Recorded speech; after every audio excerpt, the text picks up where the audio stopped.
dan anugerahnya kita boleh bersama-sama hadir pada hari ini oleh CISC, Cancer Information and Support Center, yang mana didukung oleh Direktorat Pencegahan dan Pengendalian Penyakit Tidak Menular P2PTN, Kementerian Kesehatan Republik Indonesia, Perpustakaan Nasional Republik Indonesia, dan PT Merck Tbk. Yang kami hormati Dr. Teresia Sandra Diahrati, MHA, Ketua Tim Kerja Kanker dan Kelainan Darah, Kementerian Kesehatan Republik Indonesia, sebagai perwakilan dari Direktur Pencegahan dan Pengendalian Penyakit Tidak Menular P2PTN, Kementerian Kesehatan Republik Indonesia. Yang kami hormati Profesor Dr. Suhartati Ardhani Kusumo Gondowiardjo, spesialis radiasi, konsultan onkologi radiasi. Yang kami hormati Dr. Andika Rahman yang lagi sibuk nih untuk acara persiapan lainnya.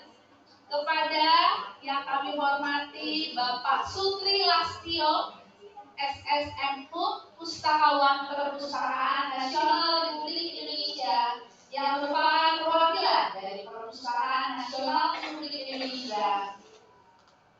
Yang kami hormati Ibu Arianti Balawili Putri SHMH sebagai Ketua Umum dari CISC.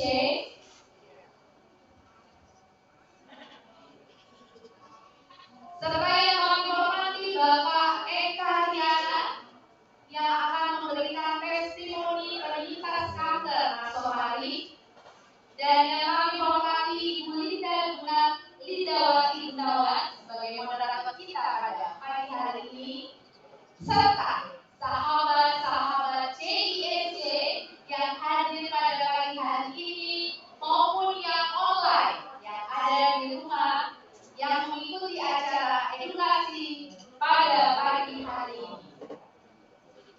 Hadirin yang kami hormati, untuk mengawali acara pada hari ini, marilah kita menyanyikan lagu kebangsaan Indonesia Raya yang akan dilanjutkan dengan Mas CISC.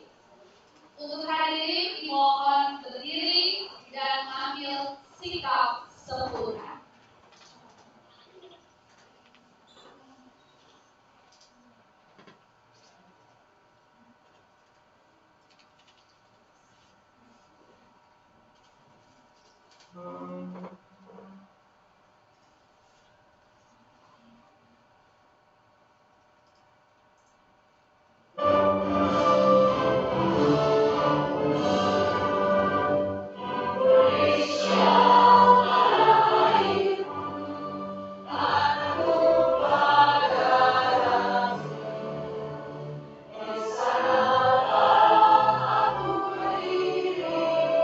Jadi mandu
Terima kasih, dimohon hadirin untuk duduk kembali.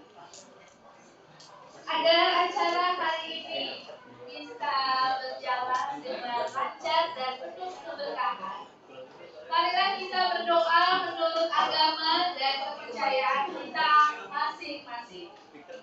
Berdoa dimulai.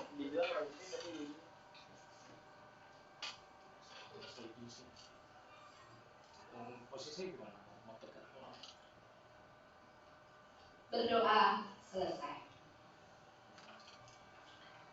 Selanjutnya, marilah kita bersama-sama mendengarkan pemaparan oleh Bapak Sutri Lastio SSMU dari Perpustakaan Nasional Republik Indonesia yang akan memperkenalkan layanan dan koleksi perpustakaan nasional. Kepada Bapak Sutri Lastio, kami persilakan.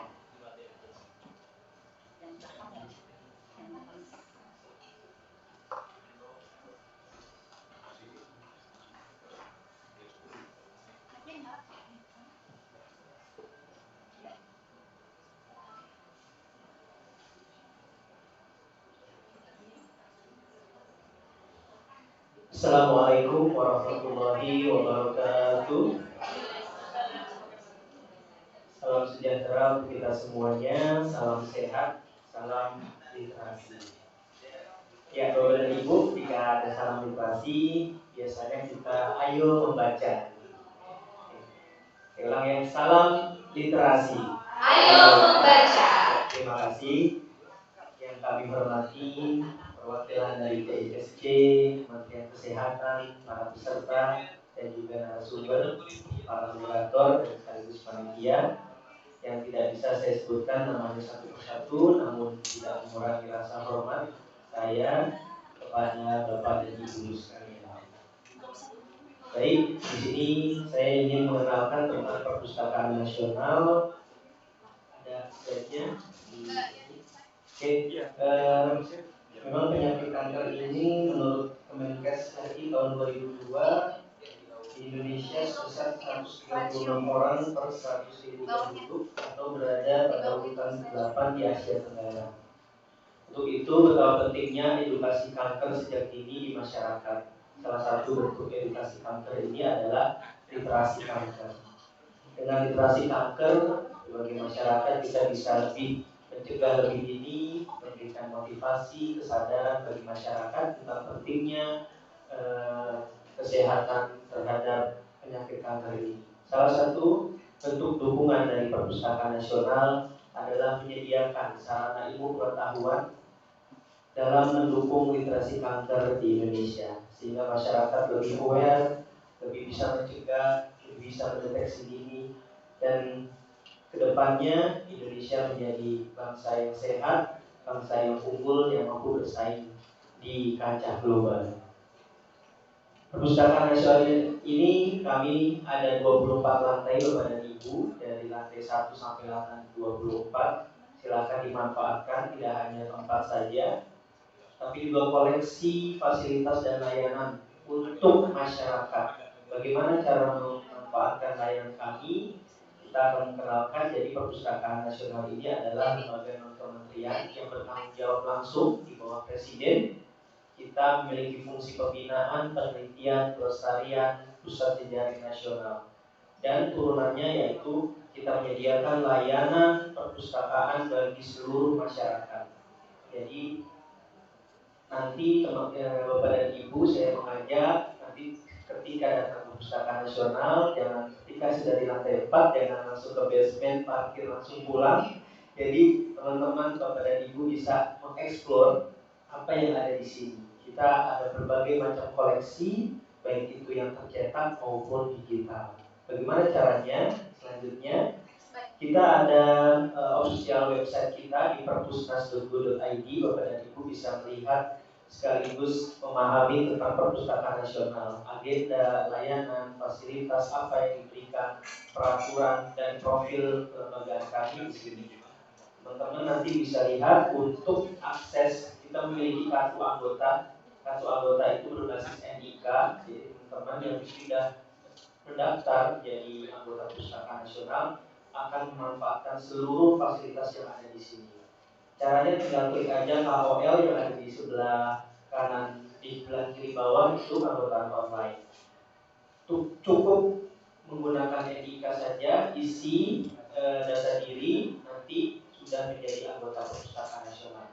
Untuk cetak kartu kita ada di lantai 2 dan itu gratis, berlaku seumur hidup. Selanjutnya,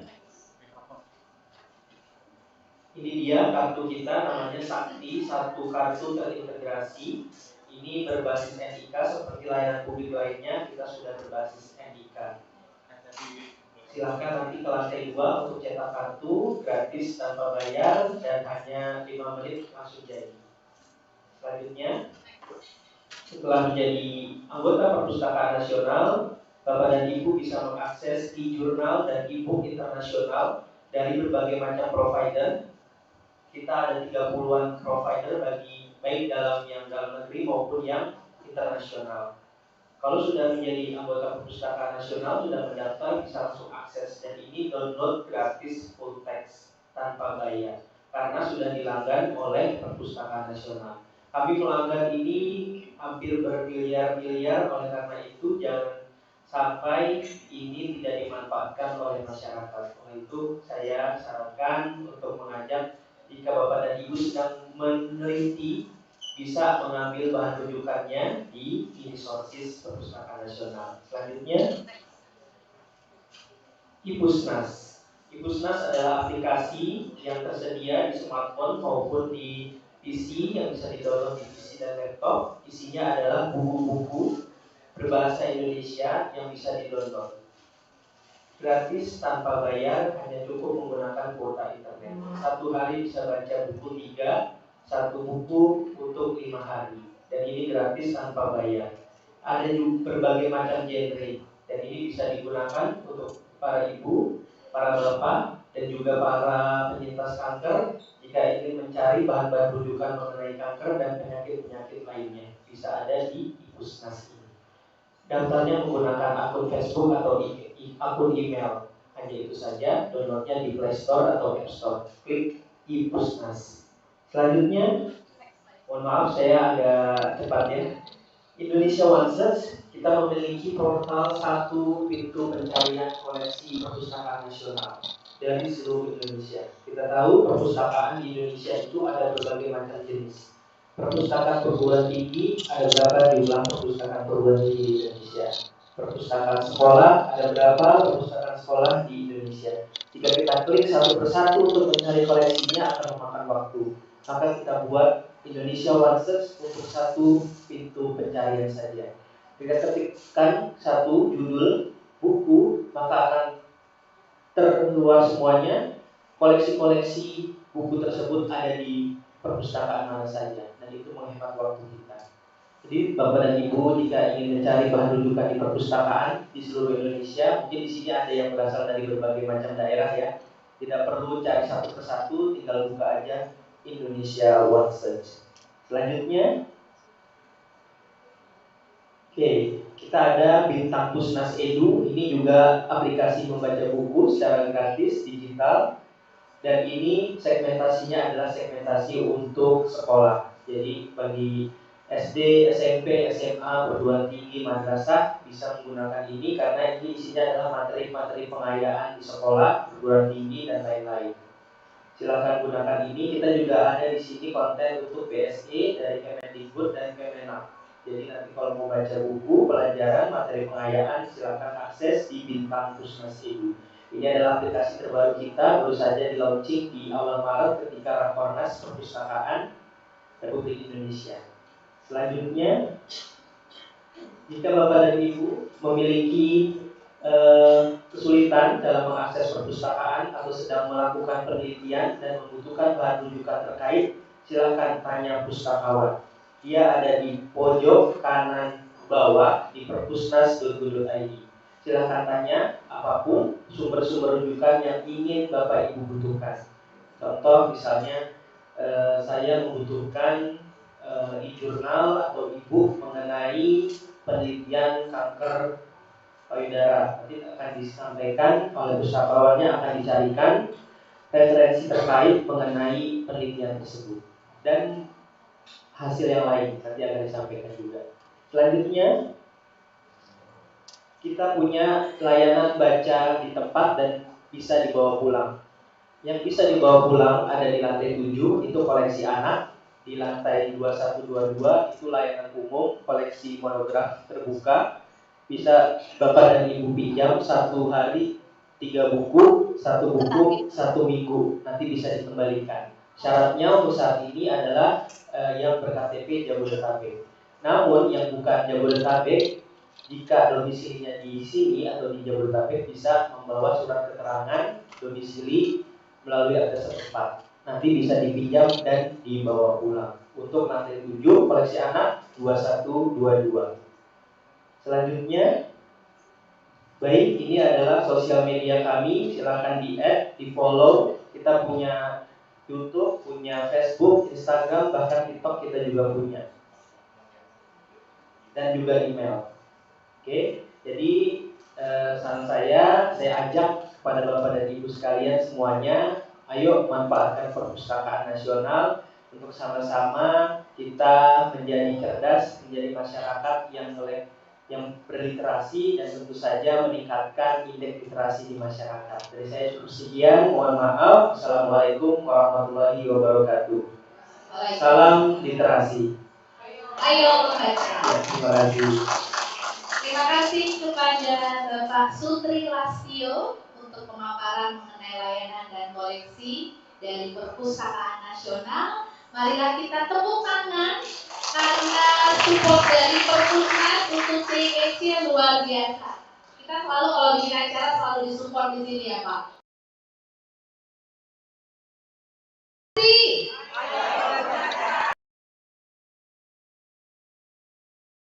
Kita lihat-lihat koleksi Perpusnas terlebih dahulu. Selanjutnya kita akan dengarkan kata sambutan dari Ibu Ariyanti Baramuli Putri SHMH Ketua Umum dari CISC kepada Ibu Yanti kami persilakan.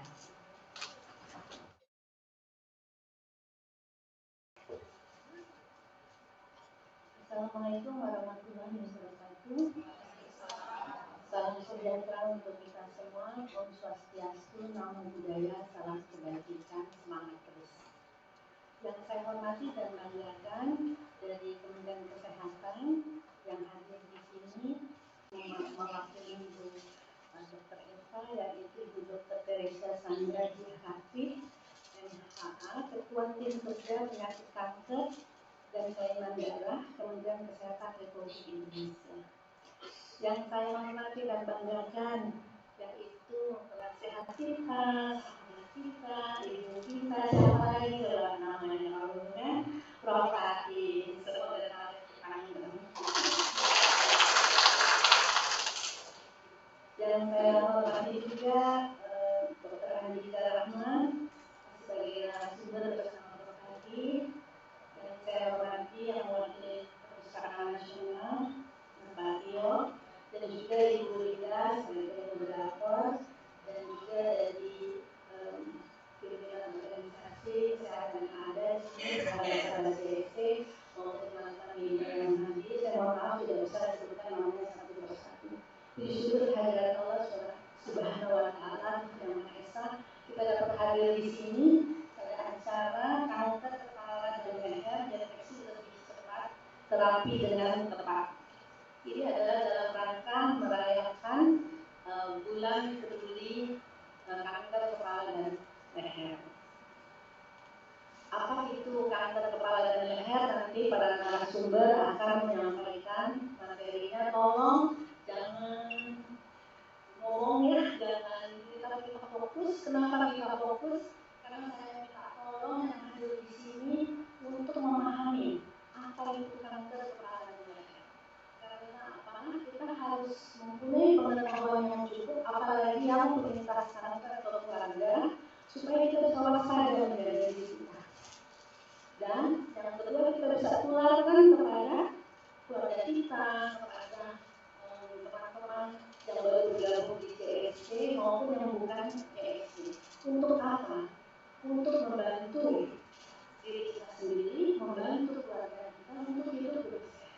Karena bagaimanapun juga mencegah itu lebih baik.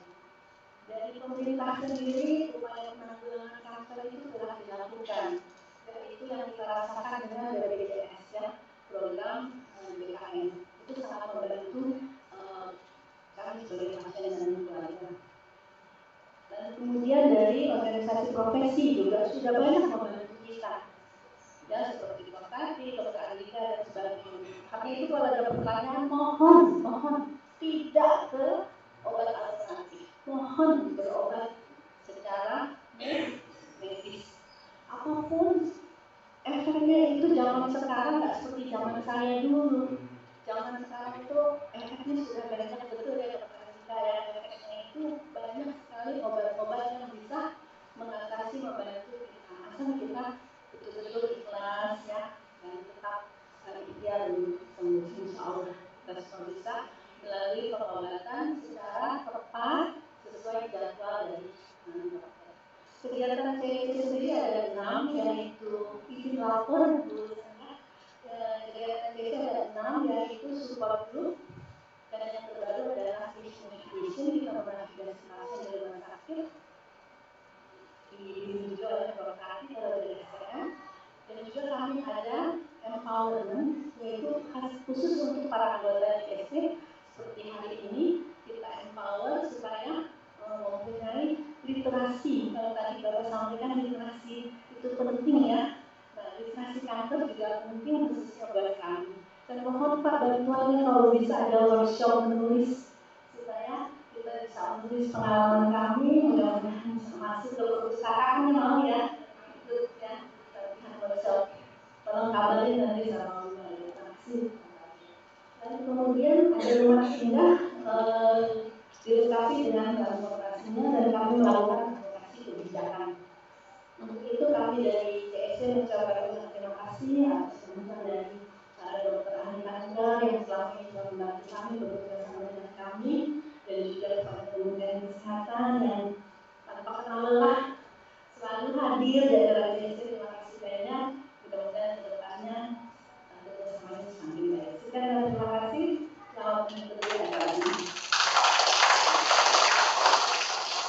Terima kasih Bu Yanti untuk kata sambutannya. Dan saatnya kita akan dengarkan kata sambutan dari Dr. Teresia Sandra Diarati MA, Ketua Tim Kerja Kanker dan Pelayanan Darah Kementerian Kesehatan Republik Indonesia, perwakilan dari Direktur Pencegahan dan Pengendalian Penyakit Tidak Menular P2 PPM Kementerian Kesehatan Republik Indonesia, sekaligus membuka acara edukasi kesehatan pada pagi hari ini. Pada Dr. Sandra, kami persilakan. Baik, terima kasih Mbak Nadia. Assalamualaikum warahmatullahi wabarakatuh. Selamat pagi, salam sejahtera buat kita semua, salam sehat. Yang kami hormati Ketua Indonesia Cancer Information Support Association, beserta para anggotanya, Ibu Arianti Permadi, yang terhormat para narasumber, terutama Profesor Fatih yang kami dan juga Dr. Anita. Terima kasih sudah bisa kami datang ke Perpustakaan Nasional ini. Terus saya baru pertama kali ke sini. Senang sekali lihat perpustakaannya cantik sekali. Mudah-mudahan kita semua bisa lebih literasinya bisa lebih melek lagi. Pertama-tama mari kita mendengarkan itu saya karena kita semua di sini sehat daripada tidak mengikuti edukasi dengan tema kanker kepala dan kanker leher. Deteksi lebih cepat, terapi lebih cepat. Kami mengucapkan terima kasih, terutama apresiasi kepada CISC yang sudah menyelenggarakan acara ini sebagai dukungan bagi para anggota dan juga masyarakat yang ada di sekitarnya tentang pentingnya pencegahan dan pengendalian deteksi dini dari kanker ini. Bapak Ibu yang saya cintai, kanker merupakan salah satu penyakit dengan tingkat kematian yang cukup tinggi. Berdasarkan data global Cancer kita sudah banyak sekali, 96 juta kematian. Kemudian juga di Indonesia sendiri kasus baru itu sekitar 400 ribu kasus baru per tahun. Kemudian kematiannya sekitar 250 ribu. Dan tren ini kelihatannya cukup terus-menerus naik.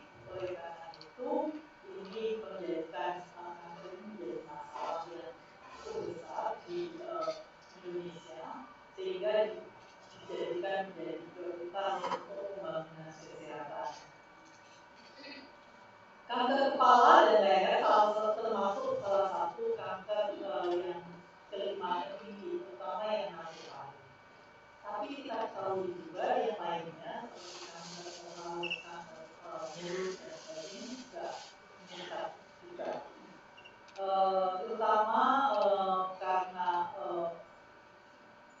perilaku risiko juga kita juga semakin meningkat. Misalnya kebiasaan merokok, kemudian makan minum yang tidak sehat. Jadi diet yang tidak sehat termasuk juga bagian yang menyebabkan terjadinya kanker ini. Tentu saja selain kita dalam untuk mencegah kanker ini, kita tentu saja harus melakukan perubahan perilaku agar kita lebih sehat lagi. Mencegah paparan rokok, polusi udara, lalu di daerah-daerah tertentu bahkan ada memasaknya masih menggunakan bara api ya, pakai kayu dan sebagainya. Itu juga merupakan salah satu penyebab tingginya kanker, termasuk di dalamnya kanker nasofaring dan juga kanker mulut.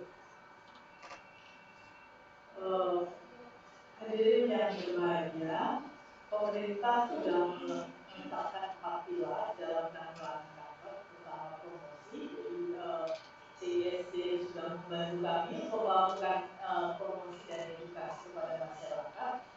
Kemudian juga perlindungan khusus, kita sudah mulai dengan perlindungan khusus untuk mencegah kanker, salah satunya melalui vaksinasi hepatitis dan juga vaksinasi HPV yang baru.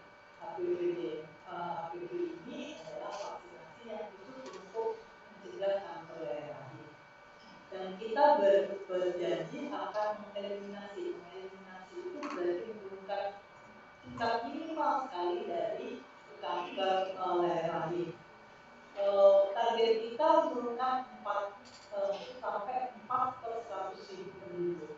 Kalau sekarang ini posisinya di 126 per 100.000 penduduk. Jadi kita turunkan sampai 4 itu bisa terjadi kalau misalnya HPV, vaksinasi HPV, kemudian deteksi dini, kemudian pengobatannya bisa lebih baik. Salah satunya untuk itu, ibu-ibu, saya minta tolong agar anak-anaknya yang kelas 5 dan kelas 6 SD mau dilakukan vaksinasi HPV. Ini salah satu titipan saya buat ibu-ibu, kebetulan ibu-ibunya banyak di sini. Jadi tolong beritahu seluruh keluarga, seluruh anak-anak, seluruh tetangga bahwa akan ada vaksinasi HPV buat anak yang kelas 5 SD dan kelas 6 SD. 2 kali saja sudah bisa melindungi hampir 90% dari anak. Dan nantinya untuk terjadi kanker leher rahim. Dan ini kalau beli sendiri mahal banget.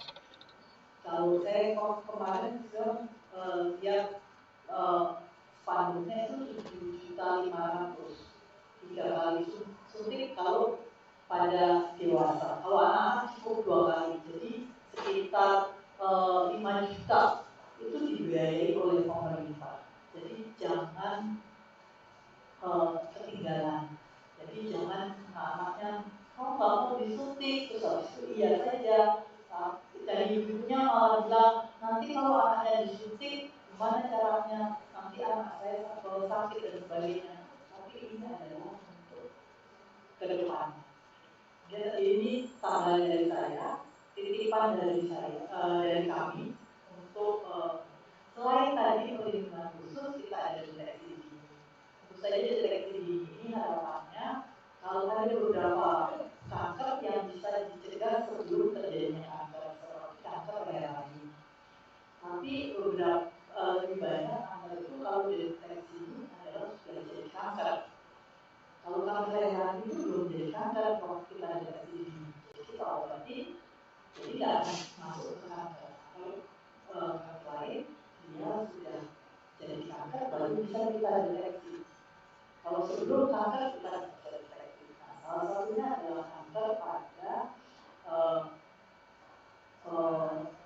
leher dan kepala. Tapi kanker mulut itu bisa dideteksi pada tahap gestasional kanker juga. Untuk itu kita sedang mengembangkan supaya untuk deteksi dini kanker pada mulut.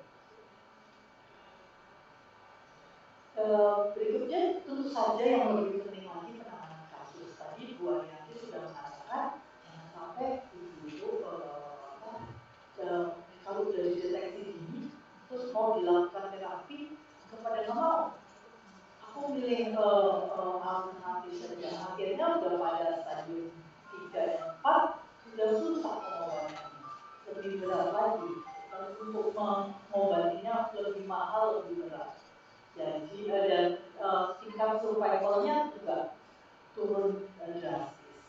Oleh karena itu kita deteksi cepat, terapi cepat, otomatis kita juga bisa melakukan pengobatan. Pengobatan kanker sekarang sudah lebih canggih lagi. Nanti Dr. Andika dan Dr. Tati akan cerita bahwa kalau kita dapat pada stadium 1 atau stadium 2 awal itu cenderung sembuhnya itu sampai antara 70 ke 90%. Untuk kanker payudara bahkan dia bisa sampai 95%. Kemudian kita obati dengan cepat sehingga tingkat survival kita juga lebih tinggi. Mungkin itu yang bisa saya sampaikan. Jadi pada kesempatan hari ini Kementerian Kesehatan memberikan apresiasi yang setinggi-tingginya kepada CISC yang sudah berperan dalam mensukseskan program pencegahan dan pengendalian kanker di masyarakat.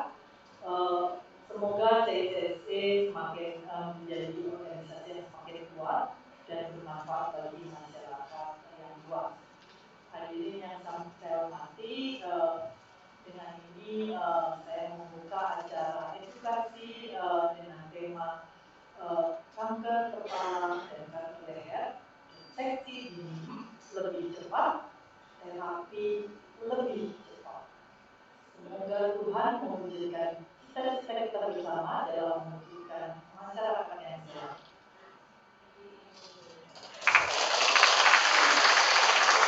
Terima kasih. Terima kasih Bapak Ibu. Wassalamualaikum warahmatullahi wabarakatuh. Terima kasih. Salam sehat. Salam sehat. Terima kasih banyak Dr. Sandra yang sudah membuka acara kita pada pagi hari ini. Sebelum kita masuk ke acara sesi edukasi, kita akan mendengarkan terlebih dahulu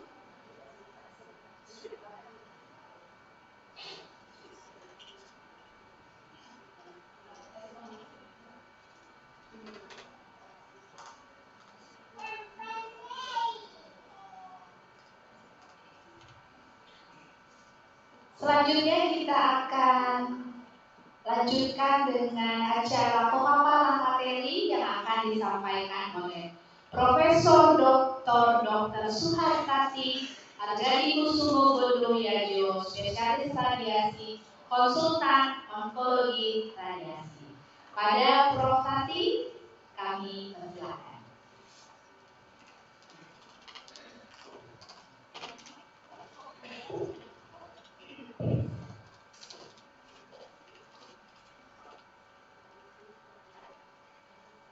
Assalamualaikum warahmatullahi wabarakatuh. Salam sehat bagi kita semua. Berbahagia sekali bahwa akhirnya kita bisa ketemu offline. Kita udah lama banget online itu nggak nyambung gitu. Karena kita bicara kita nggak tahu yang benar itu lagi ngapain gitu ya kan. Dan kadang sambil motong bawang dan sebagainya kita nggak tahu gitu. Nah kalau gini kan kita bisa depan-depan, kita bisa langsung interaksi. Sebelumnya terima kasih kepada Ibu Sandra, kemudian ada dari Pak Pusnas. Kita dulu aku Pak Pusnas baru buka ya mungkin kalau nggak salah saya nyumbang buku banyak dari perpustakaan saya nggak tahu kita apa dari sini ya kan waktu itu untuk literasi kanker literasi kanker dan terima kasih sudah selalu membantu kegiatan-kegiatan kita. Kemarin kita punya kegiatan orang-orang internasional banyak yang datang. Terus kita mau di sini ya kan, karena ceritanya menampak gitu orang keluar gitu nih, gue penyanyian gitu. Tapi saya ini nggak boleh karena mati. Seperti itu. Baik, ini adalah Veronica, teman saya. Siapa lagi ya? Sudah semua teman-teman sesi. Baik. Nah, saya baru bicara tentang manajemen awal dan peran radioterapi pada kanker leher dan kepala dan leher. Bisa sih.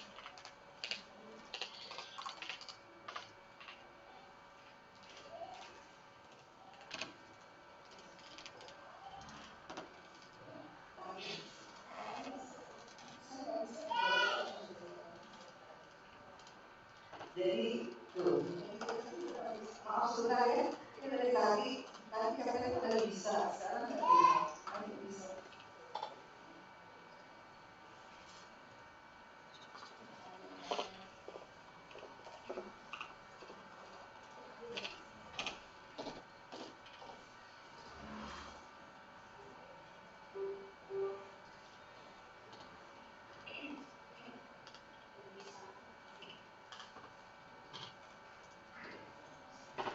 Ini kan penelitian nih.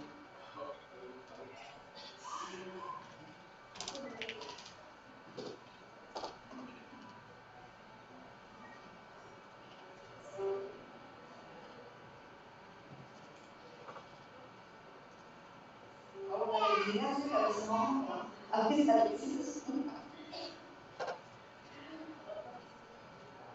Nggak bisa. Coba dari dekat dulu ya. Dari dekat dulu nggak bisa. Baterainya juga. Ya. Nah, sebelumnya kan kita harus bicara, maaf saya di sini ya, biar dekat ke sini karena kalau kan kita harus bawa kantor. Nah ini ceritanya sel, terus kemudian dia ada intinya yang ada pusat dari kehidupan sel. Mati hidupnya sel itu adalah adanya di DNA. Termasuk juga mengkontrol kematian dan pembiakan dari sel. Nah, apa kanker? Kanker itu kalau membiaknya dan kematiannya tidak seimbang. Kenapa tidak seimbang? Ada faktor-faktor yang mempengaruhi proses ini. Nah, pembiakan itu disebut proliferasi, kalau kematian itu disebut apoptosis dan sebagainya. Nah, akibatnya karena yang mati tidak ada tapi hidup terus. Tahu nggak ada kan tokoh yang immortal gitu kan, yang tidak bisa mati. Nah, kanker itu salah satu seperti itu sederhananya. Sehingga akan terjadi penumpukan sel gitu. Kalau di bank seperti jadi kayak nggak ada yang keluar tapi masuk semua gitu. Tapi kalau kanker jadinya ada tumor. Nah, di mana tumor itu dia tumbuh besar, suatu saat dia masuk pembuluh darah, nanti terus dia keluar dari pembuluh darah di mana? Di mana dia suka. Nah itulah jeleknya kanker, karena dia punya kemampuan untuk hidup di organ lain. Kalau kita lihat, kalau di Indonesia di sini kan banyak survivors kan, bedanya kanker semua benjolan ada tumor. Bedanya mana yang tumor jinak itu gini, gini terus gitu. Sedangkan kalau kanker tuh kayak gini, dia nyusut-nyusut gitu loh. Kayak kalau ini mau dilihat gitu loh. Nanti kemudian dia masuk ke pembuluh darah, dia masuk ke kelenjar limfa. Akhirnya kenapa ibu kanker payudara 1 cm tapi dipangkat semua. Kemudian kelenjarnya ditarik gitu. Karena seperti ini. Nah, itu bisa terjadi di mana saja dari ujung kepala dari kanker itu. Dari dewasa sampai baby. Nah, karena ada kemampuan buat hidup di tempat lain, inilah yang disebut sebagai metastasis. Memang bisa di mana saja, tapi yang paling banyak itu ada di paru, di apakah kanker semakin dekat dengan kita? Saya takut jawabannya adalah iya. Apalagi saya ini semakin tua usia, teman-teman saya banyak banget yang kanker itu. Jadi salah satu yang makin tua, makin banyak yang kena kanker. Saya kebetulan suami saya dokter mata, saya dokter kanker. Teman-teman yang tua-tua sudah datang di kanker, kanker gitu loh. Karena dikatakan bahwa pada banyak 134 countries itu menjadi salah satu the first and the second leading cause of kematian. Nah, ini adalah sebenarnya kalau dilihat kenaikan, ini adalah berbagai jenis negara di dunia, ternyata semuanya naik. Nah, ini kira-kira grafiknya kenaikan seperti ini. Kalau tahun awal 2000-an masih sekian di dunia, nanti 2040 akan sekian, 30 juta pasien. Oleh karena itu dikatakan bahwa setiap 1 detik akan mendiagnosa 1 pasien kanker di dunia. Setiap 2 detik kita akan ada kematian karena kanker 1 di dunia. 70% terjadi di mana? Di developing countries, negara berkembang termasuk Indonesia. Nah, ini di Indonesia nih, seperti ini naiknya. Ya, Ibu Sandra kan benar kan? Dan ini seiring dengan growth rate dari manusia di Indonesia. Tapi saat ini kira-kira sekian 1000 kasus baru kanker yang ada di terdiagnosa setiap hari. Ini adalah tantangan untuk Kementerian Kesehatan. Ini bisa dimatiin nggak sih? Kalau bisa dimatiin, slide-nya lebih bagus ya. Ini adalah bagaimana distribusi kanker pada wanita dan pada pria. Memang sih pada wanita yang terbanyak adalah wanita di Indonesia itu kemungkinan kena kanker lebih tinggi loh, kira-kira 1,5 kali dibandingkan laki-laki. Karena the highest incidence of cancer itu adalah payudara dan bronchial hidup. Laki-laki mana ada payudara, ada kanker payudara. Salah satu selebritis Indonesia yang sangat terkenal dulu pasien kita dari meninggal karena kanker payudara. Nah, di sini kita kembali di pada wanita yang tertinggi adalah tiroid. Kalau pada laki-laki nasofarinx. Nah, kalau kita lihat skema lain kira-kira seperti ini. Jadi ini nomor 5 terkait di Indonesia dan termasuk nasofarinx. Dan kalau kita lihat ini sebenarnya yang paling malam. Nah, inilah daerah-daerah nasofarinx, orofarinx, hipofarinx, ada gonadil, ada hidung dengan sinus-sinusnya, ada laring, jadi di sini ada farinx, di sini ada laring, satu saluran nafas, satu saluran makan, kemudian ada di mulut. Ini adalah kalau kita bicara HPN. Nah, ini seluruh. Jadi ini semua kan kanker-kanker HPN, tapi sebenarnya HPN kan luas sekali gitu loh, seperti ini. Tapi ini ada bendera Indonesia apa? Nasofarinx. Ini adalah global, ini adalah Indonesia. Nasofarinx di barat itu sangat kecil sekali, tapi di Indonesia sangat tinggi. Terbalik lagi, sebenarnya farinx itu di luar jauh lebih tinggi dari Indonesia. Saya sekolah di Jerman. Selama saya di sana cuma ada satu nasofarinx pasien orang gila. Dan profesornya manggil saya, karena dia nggak ngerti nasofarinx gitu. Nah, ini adalah yang nama orang ya. Jadi saya hanya mau memperlihatkan bahwa bicara gejala itu sangat dengan lokasi. Lokasinya kan banyak tadi, tapi kira-kira seperti ini. Pokoknya di kepala sakit atau ada benjolan di mana saja, sekor-sekor, ada masalah ya kan. Terus ada mimisan atau ada apa namanya sariawan yang tidak sembuh-sembuh, atau hidung tersumbat, atau batuk atau suara serak. Ini adalah gejala-gejala kanker pada kepala dan leher yang harus diwaspadai. Nah, kalau kita bagi berdasarkan jenis dari kankernya, kan tadi kita tahu ada kanker pita suara yang pastinya gangguan suara, serak-serak. Jadi kalau serak-serak basah itu bukan jadi mau nyanyi, tapi kalau itu ada gitu. Kemudian kalau mulut gampang sariawan gitu kan. Terus kemudian salah satu yang mudah-mudah biasanya benjolan-benjolan. Kemudian sinus kayak orang sinusitis gitu yang nggak sembuh-sembuh. Ya kan kadang-kadang bercampur darah orang tadi sama dengan itu. Nah, ini gejala yang paling seru ini, yaitu kepala kena, pendengaran kena, kelenjar kena, mulut kena, hidung kena, kemudian telinga kena, kanker nasofarinx. Kenapa? Karena dia letaknya di sini, letaknya di sini. Nasofarinx itu di dasar dari tengkorak. Ada 3 saraf yang jalan di situ. Itu biasanya bikin gangguan rasa dan sebagainya di muka. Dan karena ada yang di sini ke hidung kena, kemudian dia ada lubang namanya tuba esophagus ke telinga, terus ke mulut tentunya di belakang mulut dan ke mata. Jadi ini kanker nasofarinx ini yang banyak di Indonesia gejalanya bisa ke semua panca indera. Kalau misalnya gejalanya banyak di leher, maka gampang akan kelihatan. Tapi kalau di dalam, jadi ada 2 jenis kanker nasofarinx. Ada yang gede keluar, ada yang gede ke dalam. Kalau gede ke dalam, kayaknya gejalanya itu cuma pusing-pusing, mimisan-mimisan,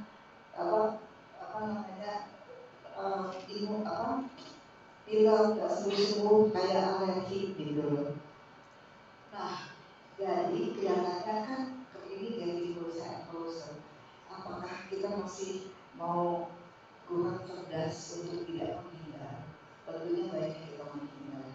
Sertifikat yang dibikin oleh Kementerian Kesehatan, saya sebenarnya bisa loh. Saya kesehatan secara rutin dengan pengawas protokol dan olahraga, dia bisa dibilang istirahat cukup, kalau nggak stres itu harus kita kerjakan. Kalau kita sedih, aduh ini gambar bagus banget sebenarnya. ini sebenarnya kanker nih, macam-macam kanker dari mulai yang besar. Kalau kita lihat penyebab yang paling besar apa sih? Tobacco. Tobacco itu luar biasa. Jadi kalau sudah waktunya untuk siapapun juga yang masih merokok stop. Dan bonusnya itu jantung kita terpelihara dan paru-paru kita terpelihara. Nah, sebenarnya 62% menurut WHO kanker ini bisa dicegah hanya dengan ini, smoking, obesity. Tadi ada yang saya di dalam sini sedih deh. Prof, gemuk amat. Memang ada obesitas sih sekarang, tapi ya udah.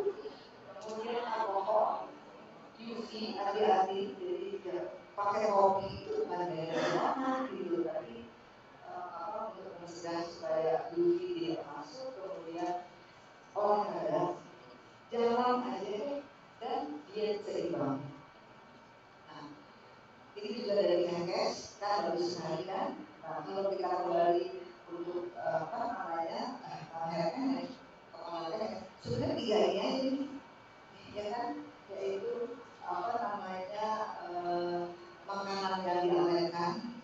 Kalau dulu kan zaman dulu kalau di kulkas punya sosis, punya snack itu kita senang kan. Sekarang enggak, jangan gitu. Kemudian asap rokok dan juga alkohol. Ini yang untuk anak-anak yang paling besar.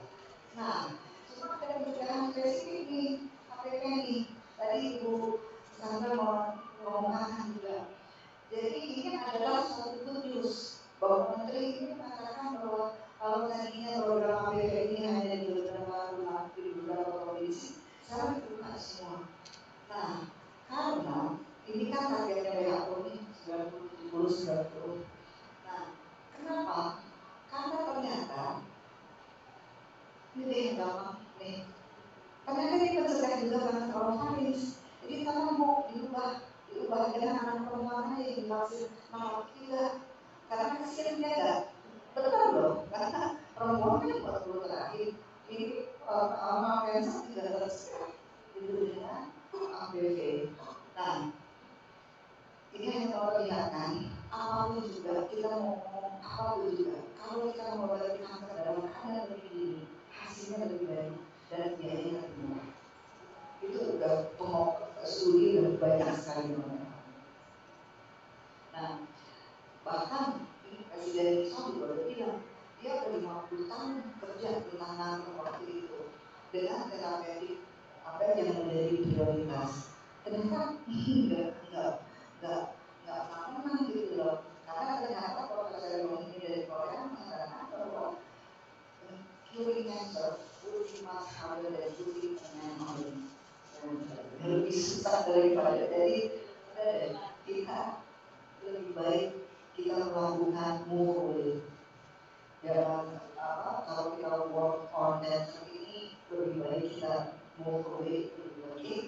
Nah, ini contohnya apakah kita sudah move away dan RSM kan Professional Hospital pasien yang baik di mana harus di RSM. Makanya biaya kita banyak sekali Bu, tolong. Karena saya mengalami. Nah, ini ternyata dalam kita stadium ini cuma 30%. Padahal kita lihat 30% pun kita akan menikmati hasil yang bagus. Yang sisanya ini keberhasilan pengobatan cuma 15% dan sebagainya. Jadi kalau ini menjadi sesuatu ini misalnya kalau stadium ini kita bisa menyembuhkanlah pada kutip kalau stadium lagi seperti itu. Jadi untuk ibu-ibu sekalian apa yang harus berjalan faktor resiko pengaruh. Kemudian harus bukan hanya untuk diri sendiri tapi mulai dari keluarga ke lingkungan. Lingkungan itu bisa arisan, bisa pengajian, bisa di kalau nongkrong di sekolah anak-anak gitu kan, anak-anak kayak anak saya kan sekolah itu duit gitu kan. Kemudian lakukan program-program yang dicanangkan oleh pemerintah. Kemudian literasi. Nah, saya ada di pihak Bapak. Literasi harus benar. Sekarang kita masuk ke pengobatan sedikit ya. Pengobatan kanker itu bukan survival obesitas, bukan siapa yang bisa mempromosikan besar itu menjadi pengobatan yang benar. Sama sekali tidak. Banyak pengobatan yang beredar saat ini saya sampai kalau apalagi kalau diyakini dari kalau ini masih beredar itu pusing deh. Dari mulai zekat, dari mulai helm, dari mulai daun, dari mulai akar dan sebagainya.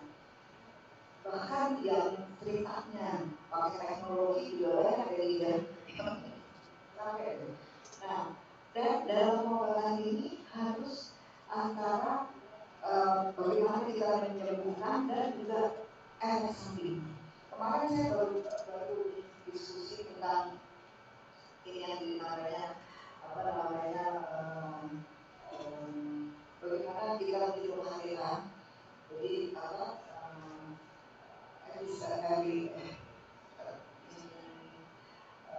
cost efficient analysis. Jadi kita harus tetap membagikan antara posisi ini bahkan pasien harus ditanya patient posisi. Tidak ada gunanya pasien hidup misalnya berpengalaman 6 bulan, tapi dia tidak ICU. Lebih baik untuk pasiennya saya hidup 1 bulan aja 2 bulan, tapi saya bisa ngambil cucu saya ke sekolah. Seperti itu harus menjadi pemikiran. Jadi bukan hanya survival tapi juga good quality of life. Nah, kenapa saya bawakan ini? Ini adalah obat yang beredar dan dikasih ke ibu-ibu kalau sakit kanker. Itu bukan obat yang tiba-tiba nemu akar bisa matiin sel di cawan peri terus enggak. Itu melewati banyak sekali fase-fase penelitian, baik itu perawatan maupun obat, sebelum kita bisa memastikan tadi bahwa dia bisa memberikan efek pada tubuh dengan toksisitas yang bisa diterima oleh badan. Karena memang tidak ada obat nggak pakai tos, nggak pakai canggih gitu, tapi kita harus balance gitu. Nah, jadi nggak bisa tiba-tiba obat, tiba-tiba minum obat ini nih harga berapa gitu, terus dipakai gitu. Enggak.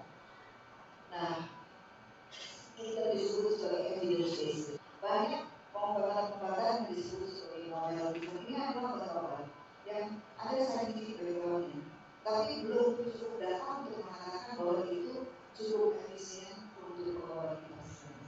Yang hancur-hancuran ini yang banyak diomongin sama Bu Yanti, dikit-dikit WhatsApp saya. Saya terusin ke WhatsApp bersama deh. Oke. Nah, jadi pengobatan kanker memang repot kalau sudah kena. Pertama kita harus tahu stadium. Jadi ya, nggak bisa kita mengobati kanker nggak tahu stadiumnya. Obatin aja nggak bisa. Dan pengobatan itu harus multidisiplin. Ada pembedahannya, ada kemonya, proses terapi, terapi, ada dari terapi. Karena saya disuruh ngomong tentang terapi, saya ngomong dari terapi sedikit. Jadi terapi itu sebenarnya sinar. Kalau Andika atau dokter Somana menggunakan visual, dokter Andika menggunakan obat, saya menggunakan sinar. Ini kan sinar ya, menerangi semua kan, menerangi dunia, kan ada lampunya kan. Nah, sinar itulah yang kita gunakan. Akan tetapi, dalam pengobatan kanker kira-kira 50% dari pasien kanker akan menggunakan terapi redus. Nah, jadi jelas bahwa radiasi merupakan salah satu pengobatan dari 3 pilar. Jadi pengobatan kanker itu secara garis besarnya 3 pilar. Mudah-mudahan terapi sistemik dan terapi itu membangun suatu pengobatan. Nah, ini adalah tadi yang 50% itu jelek banget. Apa aja yang bisa diobati jenis-jenis kanker ini adalah harapannya. Nah, ada yang kanker, cancer misalnya. Radioterapi itu berperan dari mulai tumor yang sangat kecil, nasofaring. Nasofaring itu kan tidak bisa dioperasi, karena operasi dan penolakan tidak ada nasofaring.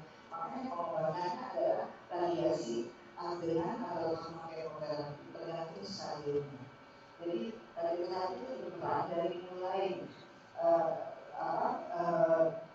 lesinya sangat kecil. Karena kecil tergantung, ada yang bisa dioperasi, misalnya lain, struktur suara bisa dioperasi, atau tidak bisa dioperasi diradiasi, atau bisa misalnya kayak kita suara kecil, daripada dioperasi suaranya hilang, dia memilih masih bisa bicara, maka radiasi akan memberikan hasil yang sama. Misalnya kalau kita suara.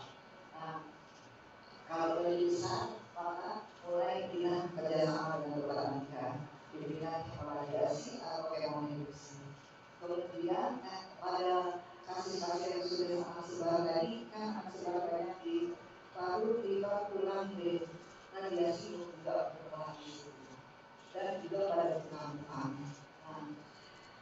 jadi radiasi tadi kan saya katakan itu sinar, sinar semua. Ada TV, ada telepon, ada antena, ini semua namanya elektromagnetik. Tapi tidak semua akan menyebabkan ionisasi. Jadi sinar yang bisa melakukan ionisasi itu adalah modalitasnya kita, pisoknya kita gitu. Nah, dia ternyata adanya di sini dengan panjang logam dan spektrum tertentu. Nah, inilah sinar-sinar yang melakukan ionisasi. Ionisasi itu proses pokoknya pelannya nanti matikan sel. Saya bisa terangin tapi kayaknya nggak ada gunanya itu ada begini terlalu fisika. Nah, kenapa saya? Nah, jadi kita aliran itu tidak berbau, tidak berhasil, tidak berbau. Dimanapun pusat aliran itu masih ada tadi di hati gitu. Nah, ini ada ini. Nah, ada mana? Jadi apa yang bisa digunakan itu ada dua macam. Ada yang hanya bentuknya gelombang, tidak punya massa. Ada yang pakai bola ini adalah massa.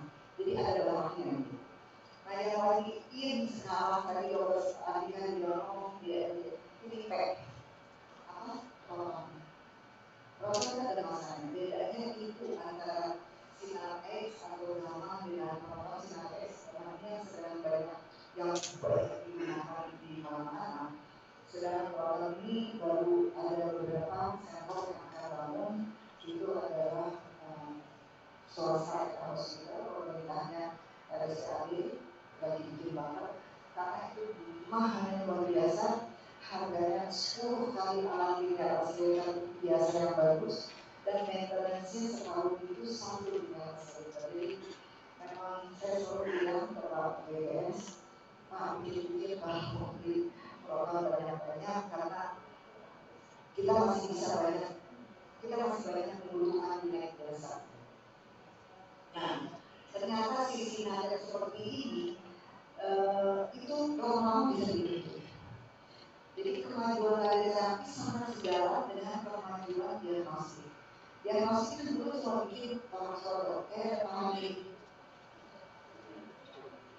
Kami hanya bikin torax kan nih saya nanti kita mau belakang kan. Nah itu namanya tulinya. Kemudian buka pintunya dibuka di sini jadi kita. Nah pada waktu imaging bisa bikin lagi radioterapi juga bisa bikin 3D radioterapi. Sebelumnya ya sama radioterapi juga cuma bisa bikin 2D itu namanya bertambah. Nah lama-lama ternyata dengan adanya PET-CT, 4D, demikian juga di kami. Kami bisa melakukan CT model radioterapi, image study, 4D adaptif. Nah intinya adalah seperti ini. Diagnostik ini mencari di dalam badan, karena sih target di seluruh badan dapatlah ini sekali.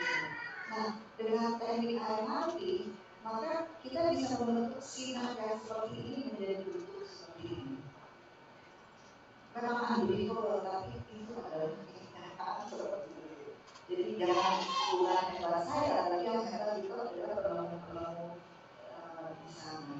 Bahkan kemudian ternyata kan tumor ini kan sifatnya beda-beda. Sebagian malas bangun, yang satu lagi bangun, yang satu makannya banyak. Itu bisa dilihat dengan yang namanya cara masuk imaging. Apa cara masuk imaging? Benar nggak? Pasti banyak yang ngerjain itu, cuma nggak tahu namanya doang. PET-CT. Siapa yang pernah PET-CT? Nah, pasti. PET-CT itu adalah cara masuk imaging. Jadi dia bisa bukan hanya melihat ini adalah ini, tapi ini jalan kalau nggak ada itu nggak jalan. Jadi nggak ada gunanya kan kalau memang dia ada tapi nggak berfungsi kan nggak apa-apa gitu. Dari situ kan kita bisa tahu biological behavior dari tumor yang heterogen. Nah, dengan teknik yang saat ini kita bisa membentuk tumor daerah ini ternyata makannya banyak, daerah ini ternyata oksigennya kurang.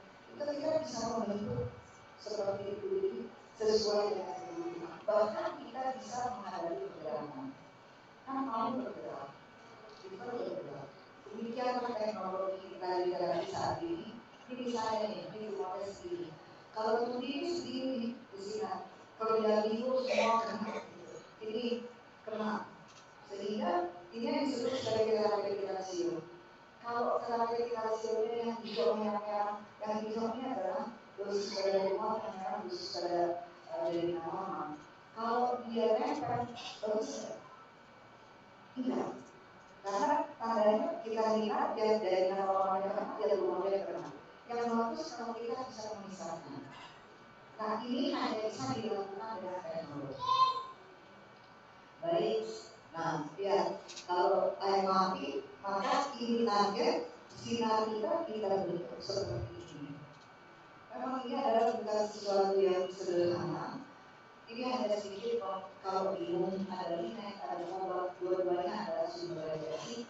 Bedanya ini dari listrik, ini dari alam. Kemudian ada eksternal, jadi sumbernya dengan targetnya ada jarak, api ada yang disebut sebagai radiasi. Dan banyak juga dikerjakan oleh HRM. Ini mungkin bagus kan? Nah, jangan terlalu masih ini. Karena memang proses validasi itu karena tidak berbau dan tidak berwarna. Untuk mengatakan bahwa saya mengeluarkan sinarnya saya bentuk dan saya pilih target yang benar, itu memerlukan suatu rangkaian proses. Karena kita nggak lihat, kalau kita lihat nih, kita mulai vaksin, saya tahu, nah kalau itu apa yang kita deliver gitu dan itu memerlukan suatu proses yang sangat teliti. Yang penting adalah semua teknologi dari mulai pemahaman sinar, melokalisasi bahwa sudah dipaham kita kirim ke tempat yang benar, tempat yang dikasih nggak boleh bergerak, kemudian teknologi untuk bisa memahami sinarnya bermacam-macam itu saat ini sudah bisa dilakukan. Tujuannya hanya satu, menjauhkan antara dosis pada tumor dan pada jaringan normal. Dosis pada jaringan normal jadinya harus efek samping. Tanyain Pak Hakim, nanti pasien saya berapa juta tahun yang lalu. Nah, dan sekarang teknologi bertambah. Kalau misalnya kan sinar itu kan bukan hanya di lokal, di tempat translasi juga bisa kan, di tulang.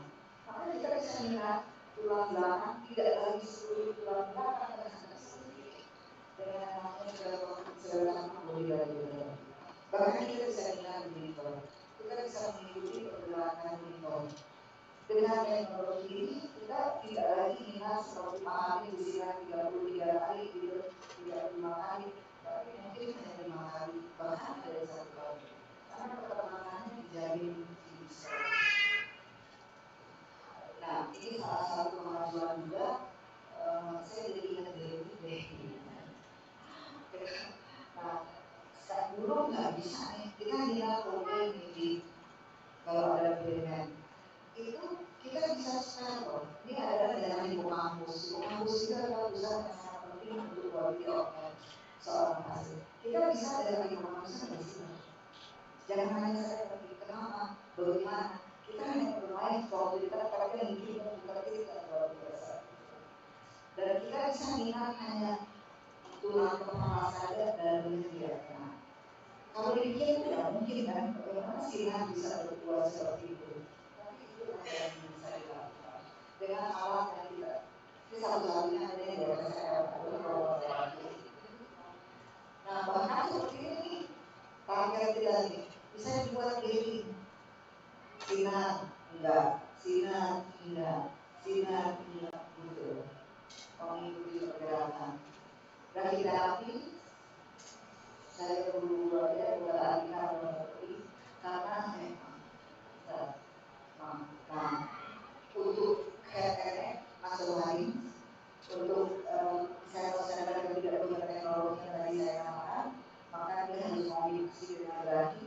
Kalau di kita ya, atau tusuk. Jadi dari terapi ini jarum-jarum selang ini isinya radioaktif.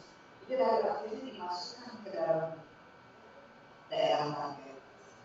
Nah, kalau pasien yang disinar seperti ini pakai masker, jadi ibu-ibu dari kementerian maskernya mahal nih. Makanya kalau itu so next, ini yang paling penting. Ternyata kemampuan semua itu orang-orang masih belum puas gitu. Yang ditunggu adalah bagaimana kita bisa menyinari daerah lainnya tidak terlalu terkena. Ini yang disebut dengan gelombang. Jadi dengan gelombang, kalau kita ingat dengan gelombang kan tidak ada, dia tembusan terus gitu sampai kekuatannya habis. Kalau gelombang ini ada masanya, ada satu. Jadi kita harus menembus berhenti. Pada tempat berhentinya itulah target. Sehingga pada pokok perbedaan dasarnya adalah kalau kita minat dengan pokok namanya atau dengan obat itu ada entrance dose, ada exit dose, jadi ada dosis juga. Makanya siapa yang pernah disinar payudara belakangnya agak hitam gitu. Kalau obat tidak, dia akan berdiri di dalam sini. Itu beda. Sehingga kalau kita lihat ini sinar dengan pokok. Kalau kita bisa meningkatkan dosis di daerah sini, tapi tetap ada low dose di misalkan bukan magic bisa sampai di situ. Tapi kalau pada pokok hanya ini aja gitu. Begitu loh Bu kira-kira. Nah, yang terakhir adalah peran dari terapi tadi sebenarnya saya sudah bicarakan. Ada sebagai terapi single radiasi saja atau kemoradiasi bersama dengan kemo atau sesudah kemo, jadi induksi kemo kemudian radiasi atau pada keadaan variatif di mana saja, mau di otak, mau di tulang, mau di paru, mau di liver, kita bisa memberikan radiasi, tapi tujuannya berbeda. Radiasi, jadi radiasi bisa diberikan pada, memang harus diberikan pada kanker dan kemana pada semua stadium dan juga pada berbagai tempat. Nah, kenapa sih kemoradiasi? Kemoradiasi ini ada satu penelitian, saya cuma saat ini agak susah yang saya bawa di sini, memperlihatkan bahwa kalau radiasi diberikan bersamaan dengan kemo, maka hasilnya ini akan lebih baik karena dua-duanya akan membahayakan.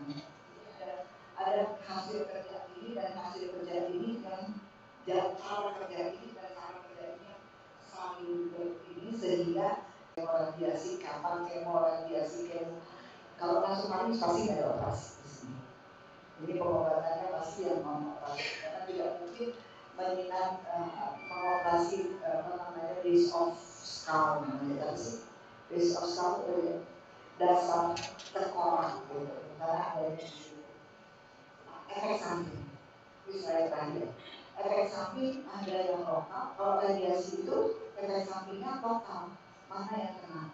Makanya gigi-gigi, siapa yang giginya harus diobati. Tapi pahamnya kok giginya nggak terlalu jelek ya. Akhirnya, ya rasa-rasa kena gigi. Oleh karena itu sebelum radiasi dia kepala mutlak gigi tidak boleh ada karies. Dia dicabut atau ditambal. Nah, karena efek samping kalau lokal sih biasalah rontok rambut ada kulitnya, tapi dengan teknologi yang sekarang kulitnya bagus-bagus kemudian capek, kemudian giginya agak sakit, kemudian banyak sakit. Dan yang late ini yang harus kita perhatikan adalah perutnya kering, kemudian kadang-kadang ada kerapuan, sehingga setelah pengobatan itu harus ada rehabilitasi yang mencegah hal-hal ini terjadi. Dan yang paling berat sebenarnya pada HPLF ini radiasi adalah susah perang karena banyak cadangan. Apalagi kalau dikombinasi dengan kemo. Makanya nggak apa-apa pakai NDT aja. Yang penting kan intinya kan cukup. Nah, itu kesimpulannya jelas lagi kenali dan HPV, tolong ibu minta HPV-nya juga pada laki-laki.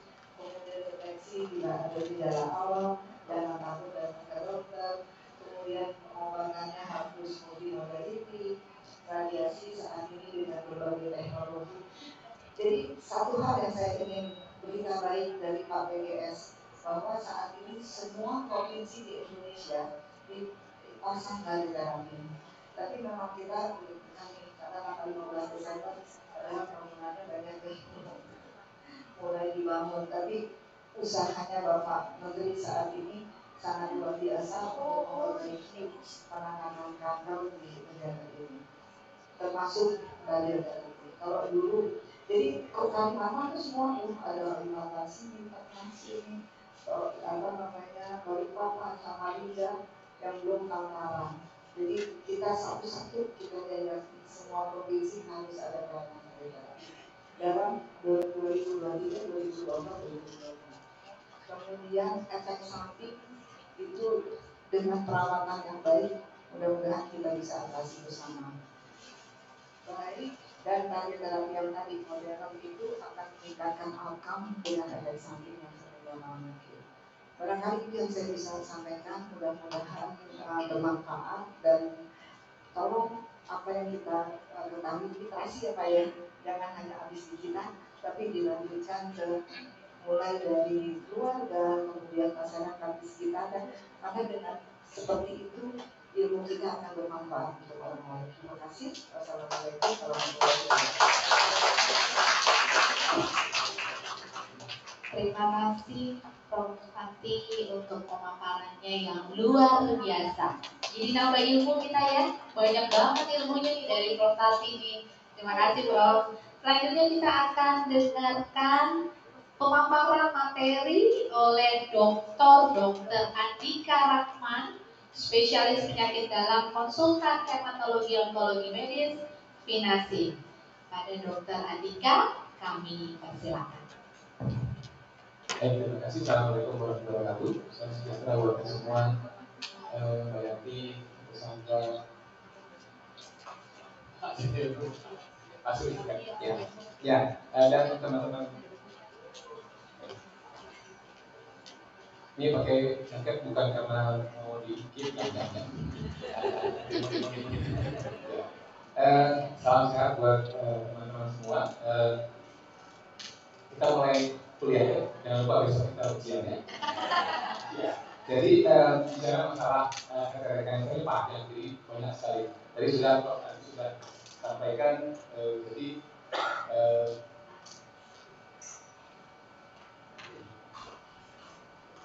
cerita ini tadi, ya, jadi ceritanya mengenai kanker leher dan kepala itu dari mulai nasal tadi saya menambahkan sedikit nasofaring, semua sampai tadi Prof. bilang jadi dasar dari tengkorak ini semua masuk dalam kanker leher dan kepala.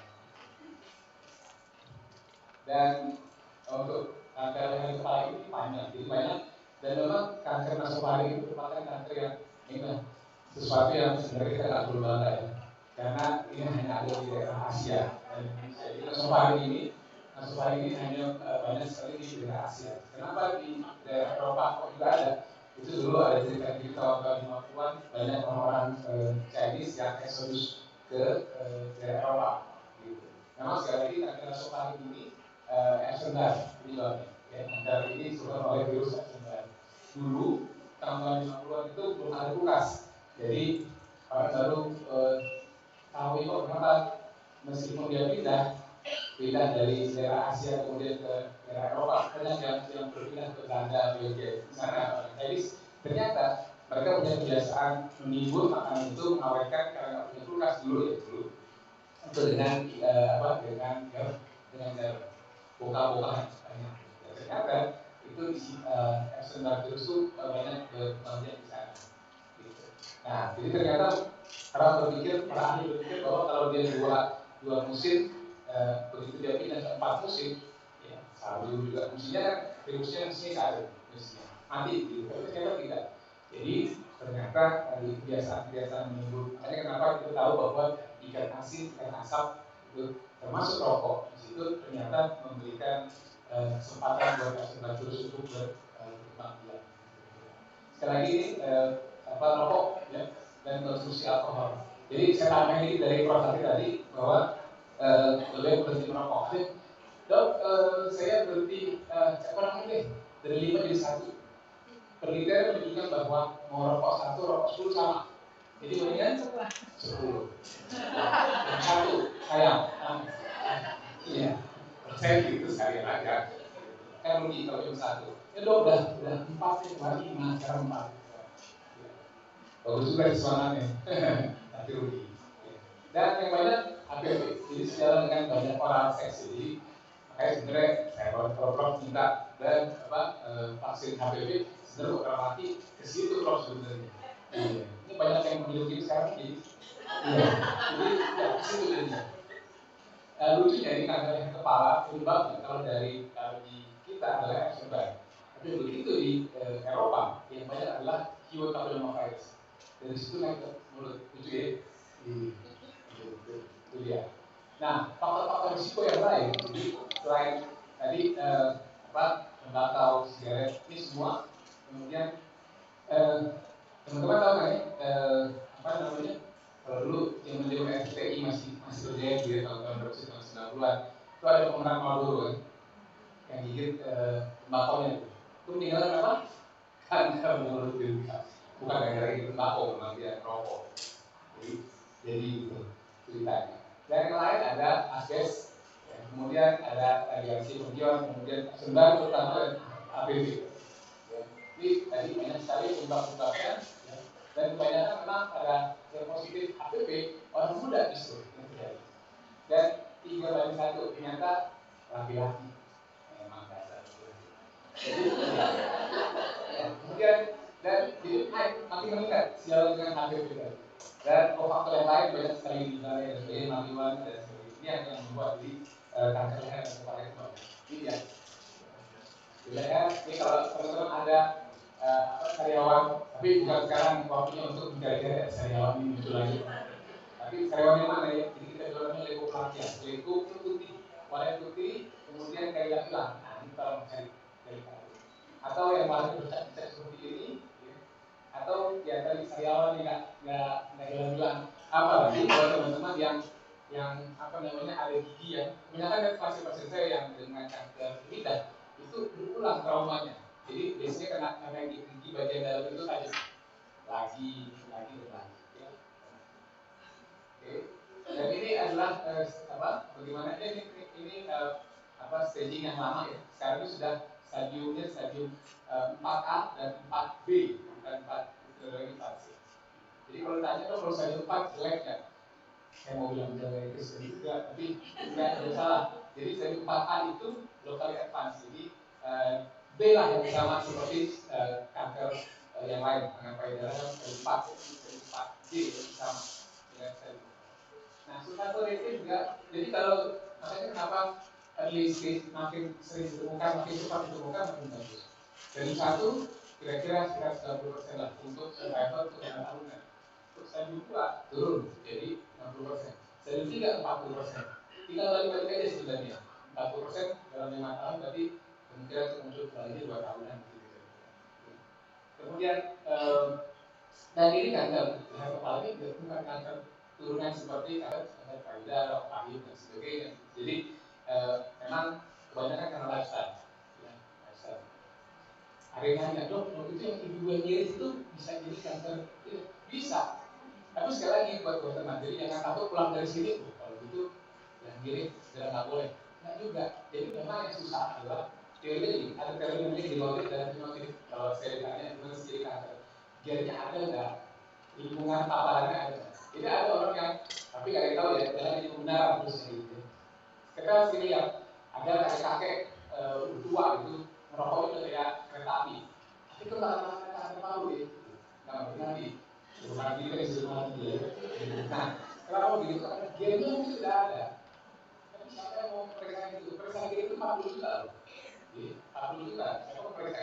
Jadi mungkin ada dia nggak ada gen nggak ada tapi lingkungannya ada, kayak tadi harus klop. Gen ada, lingkungan cukup. Maksudnya gen anak paru ada, kemudian dia juga rokok. Siapa yang mau tahu? Kemudian kalau kakeknya bukan isu, kenapa? Melo. Beneran, soalnya ada pasien sedang, dok, saya udah selesai, validnya, kemudian saya mesti kerja, saya periksa, akhirnya saya periksa, ini sumber hadiah ya, periksa ini, datanglah ada, adiknya, ada anak dan ladalah itu kuat semua, mantap, bertangis-tangisan langsung apa sih kalau sampai ibu ada, ternyata ada, kalau ibu ada, semua yang lain, kemudian beneran, kemarin malam dari DWA dokter, jadi saya bilang perlu periksa 125 nggak? Dia bilang periksa, dia belum minum obat entah mulutnya juga cukup mahal. Ternyata kemarin dia WA dok, masih kok naik 4.000 ini continue jadinya, dan siap-siap nangis itulah kita hari genetik ini pada kanker ovari sofaring itu tidak dulu, tapi lifestyle nilai mesti kita jaga. Karena lifestyle ini kalau di lingkungannya rokok banyak dan si akan terstyle tersebut. Nih, kalau saya lihat mereka yang dengan HPV positif itu lebih bagus pada tampilan kita. Jadi kalau penyebabnya ada, kemungkinan kalau dia menjadi terapi HPV positif, dia sekarang jauh lebih tinggi. Meskipun kita ada yang juga. Nah, jadi apa yang kita lakukan setelah kita tahu jenisnya itu paling penting. Ya, histologi itu penting. Makanya kita kejadian hasil histopatologi nama kita apa? Dari situlah kita akan memulai pengobatan seperti apa. Mau gunakan apa? Kemoterapi kombinasi dengan radiasi. Kemudian tentu juga profil dengan energi PET juga ini penting sekali. Jadi buat teman-teman, saya sangat appreciate buat GS. Jadi untuk pasien kanker dan keluarga harus kita. Saya kalau bilang bahwa dokter ini lipat enggak, maksudnya bukan harus berdua-dua harus punya pengetahuan sehingga bisa mengontrol. Karena kadang-kadang dokter mau cepat saja, apalagi yang BPJS dulu. Jadi harus dilihat sehingga tahu apa yang harus dikerjakan. Yang lucu, ini saya banyak mengeluh nih. Yang banyak itu kalau di private tuh dia harus dari Singapura atau dari mana terus dibawa satu bundel begini pemeriksaan genetik yang harganya terakhir kalau dari Amerika 7 juta terus $700 itu sebagai itu satu kedua untuk mengartinya itu butuh waktu dan itu juga pembelajarannya nggak segampang itu. Kalau kita orang muda cepat ini teman-teman yang bisa dipakai. Tapi kalau udah mulai tua kemudian nggak biasa kan itu baru pemeriksaan genetik tadi dengan NGS namanya next generation sequencing tadi itu sangat ya. Jadi sudah masuk ke era yang namanya era tailor-made. Jadi pengobatan si A dan si B dengan kanker yang sama itu bisa berbeda. Termasuk pada kanker leher kepala ini. Gue pakai imunoterapi, periksa dulu yang namanya CPS-CON, ya, periksa namanya PD-L1. Ya. Terus kalau nggak bisa periksa yang lain, ya, ada pemeriksaan EGFR dan sebagainya. KIRAS pun termasuk diperiksa, bisa dipadat. Ini tipe-tipenya. Kemudian sekali lagi yang dikerjakan adalah untuk early stage adalah operasi, kemudian radiasi. Ya, jadi penelitian di Hong Kong oleh Profesor Chen mendapatkan bahwa pada kanker lanjut itu yang terbaik, yang paling diuntungkan adalah dengan menggunakan kemoradiasi. Jadi obatnya itu awalnya adalah radiasi saja dan tidak bisa dipikirkan peran radiasi lebih banyak. Baru di tahun 90-an baru orang tahu, oh ternyata kalau ditambah dengan kemoterapi jadi bagus. Ada namanya kemoterapi sparing organ. Jadi pada kanker suara, kanker laring misalnya, ternyata dengan melakukan kemoterapi dulu di awal, kita bisa menyelamatkan, paling enggak menyelamatkan. Itu juga bisa seperti itu. Tentu ini perlu dibicarakan dengan dokternya, jadi nggak semua dok. Saya kemarin dengerin dokter Anita ngomong itu terus bisa, itu nggak bisa. Nah, kemoterapi fungsinya tadi mencegah supaya tidak tambah besar pertama, yang kedua menyiapkan ketika dia bersama dengan radiasi, menyiapkan supaya si sel kanker tadi berada pada fase fase setengah apoptosis, jadi lebih gampang, sehingga dosisnya juga lebih kecil, dosis daripada radiasi juga lebih kecil. Kedua, ketiga, pada mereka dengan stadium lokal lanjut misalnya, tentu dia nggak mau mati seperti itu, dia akan mengeluarkan namanya mikrometastasis, dikit-dikit dia akan berubah, sehingga apa yang terjadi kalau kita salah manajemen, maksudnya harusnya di kemo dulu, tapi operasi duluan yang dikerjakan. Lokalnya sukses, tiba-tiba dia ada di liver, tiba-tiba dia ada di tulang. Itu yang harus teman-teman ketahui. Ini kalau stadium ini apa yang kita mesti kerjakan. Ya, lanjutnya apa yang kita mesti kerjakan, itu yang mesti dilihat. Ya. Kemudian juga sekarang dengan perjalanan yang baru ada terapi target. Ya. Tapi teman-teman sekalian, jangan bangga kemudian gua pakai terapi target. Terapi target itu tambahan. Ibaratnya kalau kita makan, vitaminnya doang. Ya. Yang utama adalah radiasi kalau kanker leher kepala. Jadi nggak bisa tuh cuma pakai kemo aja atau kemudian imunoterapi saya tidak bisa. Ya. Harus dengan tambahan. Ya.